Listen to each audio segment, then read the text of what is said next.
കഴിക്കായിരുന്നു. ഓ പാവം, അമ്മ പറഞ്ഞിട്ടുണ്ട് നല്ലത് ചെയ്താൽ നല്ലത് കിട്ടുന്നു. 500 രൂപ. 500 എനിക്കാണോ? 500 നിനക്കല്ല. ഭക്ഷണം കഴിച്ചിട്ട് ബാക്കി പൈസ എനിക്ക് ഇങ്ങോട്ട് കൊണ്ടുവന്ന് തരണം. ഞാൻ അവിടെ തന്നെ ഉണ്ടാവും. കൊണ്ടുവന്ന് തരില്ലേ? ആ ശരി ചേച്ചി, ഞാൻ കഴിച്ചിട്ട് ഇപ്പൊ തന്നെ കൊണ്ടുവന്ന് തരാം. 500 കാര്യം വിശക്കുണ്ടെങ്കിലും കഴിക്കാൻ നിക്കണ്ട.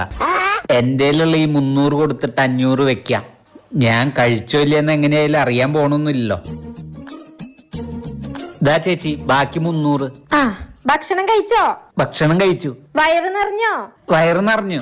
കണ്ട ചേട്ടാ, നല്ലത് ചെയ്തവർക്ക് നല്ലത് തിരികെ കിട്ടും. എന്റെ കയ്യിലുണ്ടായിരുന്ന 500 നോട്ട് കള്ളനോട്ടായിരുന്നു. അതാരും എടുക്കണ്ടായിരുന്നില്ല. ഇപ്പൊ ആ പൈസ കൊണ്ട് ചേട്ടന്റെ വയറ് നിറഞ്ഞു. ആ നോട്ട് എന്റെ പോവുകയും ചെയ്തു. പോട്ടെ ചേട്ടാ.